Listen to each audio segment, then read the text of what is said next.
La dissidence qui sévit dans les rangs conservateurs prend de l'ampleur. Après le festival de la cacophonie sur la réforme de l'assurance-emploi, ou bien la fermeture de la table ronde nationale sur l'énergie et l'environnement, ou encore sur le projet de loi Omnibus sur le budget, voilà que le député de Nouveau-Brunswick Sud-Ouest exprime son inquiétude, comme la plupart des gens, sur le train de vie princier de la ministre de la Coopération internationale.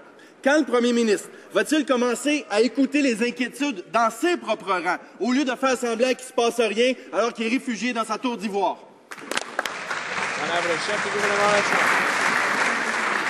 Monsieur le Président, nous avons répondu à ces questions plusieurs fois. Toutes les dépenses supplémentaires qui n'auraient pas dû être engagées, y compris le transport en voiture, ont été remboursées. Avec les conservateurs, les dépenses deviennent soudainement appropriées ou inappropriées juste quand on se fait prendre la main dans le sac. C'est bizarre, hein?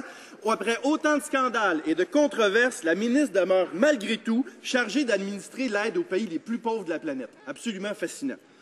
Incapable de faire preuve de jugement pour ses propres dépenses, on est supposé de lui faire confiance pour gérer l'aide internationale du Canada. Monsieur le Président, il y a eu récemment des modifications dans les demandes de remboursement pour des voyages en Corée, en Haïti et en Afrique. Quelle est la nature de ces modifications? Quand ces demandes ont-elles été modifiées? Et surtout, pourquoi ces modifications? Monsieur le Président, est-ce qu'il y a encore des scandales à cacher?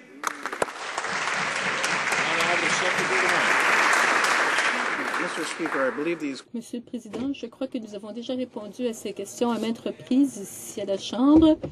Notre gouvernement s'assure que les dépenses de déplacement sont inférieures de façon considérable à celles de nos prédécesseurs. Nous respectons l'argent des contribuables comme nous sommes engagés à le faire. Et en l'occurrence, toutes les dépenses supplémentaires injustifiées ont été remboursées et seules les dépenses justifiées ont été remboursées.